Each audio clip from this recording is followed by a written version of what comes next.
নিৰ্বাচনত দুটকা দুট পানী কা পানী হৈ যাব আৰু এতিয়া বিপিএফ দলটো যদি ইমান শক্তিশালী হৈ আছে ইমান তেওঁলোকৰ যদি মানে পাৱাৰ আছে আজি ভাল ভাল নেতা কৰ্মীবিলাক বিপিএফ দল কিয় ত্যাগ কৰিছে খাম্ফা বৰগেৰী থিংক টেংক বুলি আমি জানিছিলোঁ বিপিএফ দলৰ চন্দন ব্ৰহ্ম ডাঙৰীয়া থিংক টেংক বিপিএফ দলৰ আছিলে আজি তেওঁলোকে কিয় ওলাই আহিলে আজি ৰানিং এজন আপোনাৰ এই এমএলএ থকাৰ পিছত আপোনাৰ নেলছন ব্ৰুনো ডাঙৰীয়া আজি বিপিএফ দল ত্যাগ কৰি ইউপিপিএল দলত যোগদান কিয় কৰিব লাগে মানে তেওঁলোকৰ এইবিলাক এটা হ'ল এটা দুৰ্বলতাৰ এটা চিম্বল আৰু বিপিএফ দলৰ স্থিতিৰ বিষয়ে আমি সকলোৱে জ্ঞাত যে আমাৰ এই অঞ্চলত বা ওদালগুৰি অঞ্চলত আজি ডেটত বিপিএফৰ স্থিতি কেনেকুৱা সকলোৱে জানে আৰু যদি তেওঁলোকৰ স্থিতি ইমানেই ভাল আছিলে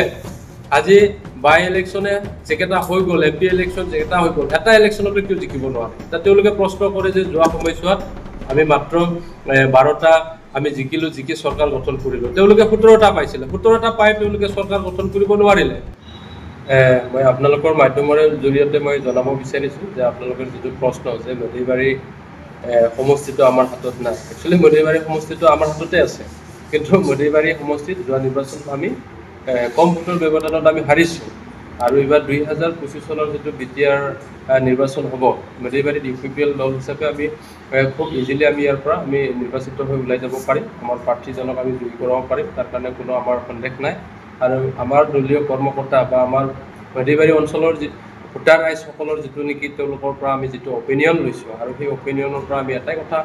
জানিবলৈ আমি পাইছোঁ যে মধুবাৰীত ইউপিপিএল এইবাৰ জয় হোৱাটো নিশ্চিত মধুবাৰী সমষ্টি বিধানসভা সমষ্টি হিচাপে কলাইগাঁও সমষ্টি বৰ্তমান টংলা সমষ্টিত অন্তৰ্ভুক্ত হৈছে নৱগঠিত যিটো ডিলিমিটেশ্যন তেনে ক্ষেত্ৰত যিগৰাকী বিধায়ক সেই বিধায়কগৰাকীৰ ওপৰত আপোনালোকৰ কিবা ভয় ভাৱ আছে নেকি যিহেতু ইউপিপিএলৰ প্ৰতি বহুখিনি তেওঁ তুলুঙা মন্তব্য কৰা দেখা গৈছে এতিয়া আমাৰ বিধায়কগৰাকী কলাইগাঁও বিধায়কগৰাকী মই যোৱা কেইদিন আগতে মই তেওঁৰ বিষয়ে কৈছোঁ যে কলাইগাঁৱৰ যিজন বিধায়ক একচুৱেলি তেওঁ প্ৰকৃততে আমাৰ নাম দেখাতে তেওঁ আপোনাৰ বিপিএফৰ বিধায়ক কিন্তু প্ৰকৃততে তেওঁ বিপিএফৰ বিধায়ক হয় নে নহয় তেওঁলোকৰ দলীয় নেতাকৰ্মীসকলৰ আৰু ৰাইজৰ প্ৰশ্ন এটা আছে যে তেওঁ হঠাতে মানে এদিনৰ ভিতৰতে তেওঁ এণ্ট্ৰি মাৰি কংগ্ৰেছ দলৰ পৰা এণ্ট্ৰি মাৰি আহি তেনে আপোনাৰ বিপিএফ দলত এণ্ট্ৰি মাৰিছে তাৰপিছত তেওঁ টিকেট লৈ তেনে ইয়াৰ নিৰ্বাচিত হৈছে তেওঁ বিধায়ক হৈছে আৰু তেওঁক লৈ আমাৰ শংকিত হ'ব লাগে আমাৰ মধুবাৰী ইউপিপিএল দল বা আমাৰ মধুবাৰী ৰাইজে হ'বলগীয়া কোনো কথা নাই কাৰণ দুৰ্গাদাস বড়ো ডাঙৰীয়া কিবা এটা টেকনিকেল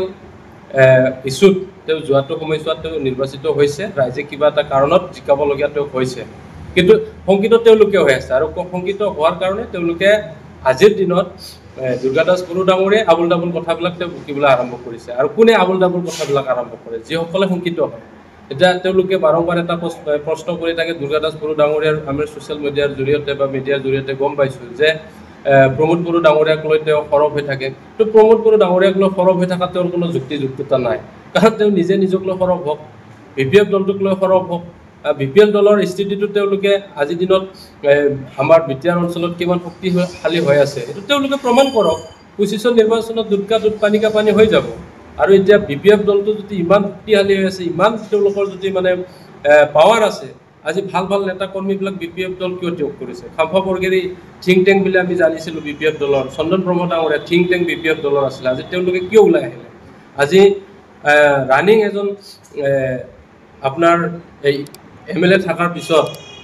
আপোনাৰ নেলছন ব্ৰুনো ডাঙৰীয়া আজি বিপিএফ দল ত্যাগ কৰি ইউপিপিএল দলত যোগদান কিয় কৰিব লাগে মানে তেওঁলোকৰ এইবিলাক এটা হ'ল এটা দুৰ্বলতাৰ এটা চিম্বল আৰু বিপিএফ দলৰ স্থিতিৰ বিষয়ে আমি সকলোৱে জ্ঞাত যে আমাৰ এই অঞ্চলত বা ওদালগুৰি অঞ্চলত আজি ডেটত বিপিএফৰ স্থিতি কেনেকুৱা সকলোৱে জানে আৰু যদি তেওঁলোকৰ স্থিতি ইমানেই ভাল আছিলে আজি বাই ইলেকশ্যনে যেকেইটা হৈ গ'ল এমপি ইলেকশ্যন যেকেইটা হৈ গ'ল এটা ইলেকশ্যনতো কিয় জিকিব নোৱাৰে এতিয়া তেওঁলোকে প্ৰশ্ন কৰে যে যোৱা সময়ছোৱাত আমি মাত্ৰ 12টা আমি জিকি চৰকাৰ গঠন কৰিলোঁ তেওঁলোকে 17টা পাইছিলে 17টা পাই তেওঁলোকে চৰকাৰ গঠন কৰিব নোৱাৰিলে 17জন তেওঁলোকৰ এমচিএলএ থকাৰ পিছতো তেওঁলোকে এমএলএখিনি জিকাব নোৱাৰিলে তাৰ মানে কি বুজাম তেওঁলোকে এমপি ইলেকশ্যনত কিয় হাৰিলে দুৰ্গাদাস বড়ো ডাঙৰীয়াটো নিজে হাৰিলে আৰু তেওঁ কি কণ্ডিশ্যনত ইলেকশ্যন খেলিছে ভোটাৰ ৰাইজে জানে যে তেওঁ জিকিবৰ কাৰণে খেলিছিল না হাৰিবৰ কাৰণে খেলিছিল ভোটাৰ ৰাইজে সকলো এটা এইটো প্ৰশ্নবোধক চিন হৈ আছে জানে ৰাইজে এটা তেওঁৰ ইলেকশ্যন খেলাৰ কাৰণে খুব এটা হেঁপাহ মানুহজনৰ আছে যিহেতুকে বহুতকেইটা ইলেকশ্যনত তেওঁ আগত হাৰিলে মোটামুটি 25-30 বছৰ গেপৰ পিছত আকৌ তেওঁ সেকেন্ড টাইম জিকিলে আৰু যদি তেওঁৰ ইলেকশ্যন খেলাৰ হেঁপাহ আছে আমাৰ মইতো কৈছো তেওঁ টিকেট লৈ আমাৰ মধ্যবাৰী সমষ্টিৰ পৰা খেলক তাৰ পিছত আমি দেখুৱাই দিম নহয় খেল তেওঁ হাৰিব পাৰে না জিকিব পাৰে আমি দেখুৱাই দিম তো খেলটো আৰু তেওঁ ডেভেলপমেণ্টৰ কথা লৈ কিছু কথা কয় আজি তেওঁটো বিধায়ক কলাইগাঁও আজি মাৰ্কেটৰ অৱস্থা কি ইনিচিয়েটিভ আছে তেওঁ আজি তেওঁ কোনোবাখন এখন স্কুলত একবাৰ টিং কিনি দিয়া এমএলএ এলইডি ফাণ্ডে তেওঁ ৰেকৰ্ড আছে যদি আমাক দিয়কচোন তেওঁটো আজি আমাৰ যিখিনি ষ্টেট গভৰ্ণমেণ্টৰ যিখিনি শ্বেয়াৰিং ফাণ্ড পায় সেইখিনিক লৈ তেওঁ কাম কাজ কৰিছে সেইখিনি তেওঁ নহ'লে বেলেগ থাকিলেও কৰিলেহেঁতেন কিন্তু আজি তেওঁ এলইডি ফাণ্ডে হেতি তেওঁ নিজাববীয়া পুঁজি দি কি উন্নয়ন কৰিছে সেইখিনি ৰাজহুৱা কৰকচোন প্ৰথমতে তেতিয়াহ'লে আমি কম আজি কলাইগাঁও মাৰ্কেট যোৱা 17টা বছৰত আপোনাৰ বিপিএফ দলৰ চৰকাৰ আছিল আজি এতিয়া এমএলএ আছে কলাইগাঁও মাৰ্কেটৰ অৱস্থা আজি কি এই কথাটো ৰাইজে আমি পাহৰি যোৱা নাই নহয় এতিয়া বৰ্তমান মডেগুৰি সমষ্টি তথা কলাইগাঁও বিধানসভা সমষ্টিৰ যি বিধায়ক আছে তেওঁ যি তুলনা মন্তব্য কৰে ইয়াৰ আঁৰত কিবা থাকিব পাৰে নেকি যিহেতু ৰাইজক বিভ্ৰান্তিমূলক যি বাস্তৱ সত্যটো আপোনালোকৰ যিটো প্ৰশ্ন বাস্তৱ সত্যটো এইটোৱেই যে একচুৱেলি তেওঁলোকৰ দলীয় স্থিতিটো খুব দুৰ্বল হৈ থকাৰ কাৰণে তেওঁলোকৰ দলীয় কৰ্মকৰ্তাবিলাকক ধৰি ৰখাৰ কাৰণে তুলুঙা মন্তব্যবিলাক দি থাকে আৰু তেওঁলোকৰ দলীয় যিজন সভাপতি আগ্ৰামা মহিলাৰী ডাঙৰীয়া তেওঁ দলীয় মন্তব্যবিলাক তুলুঙা মন্তব্যবিলাক তেওঁ আগবঢ়াই থাকে আৰু আগবঢ়াৰ কাৰণটো এইটোৱেই যাতে আমি দলীয় কৰ্মকৰ্তাবিলাকক বিপিএফ দলৰ কৰ্মকৰ্তাবিলাকক তেওঁলোকে অকণমান যাতে সাহস দিব পাৰে বা তেওঁলোকে ধৰি ৰখাৰ কাৰণে এটা প্ৰচেষ্টা তাতকৈ আৰু বেলেগ একো নাই কিন্তু ৰাইজৰ মাজত তেওঁলোকৰ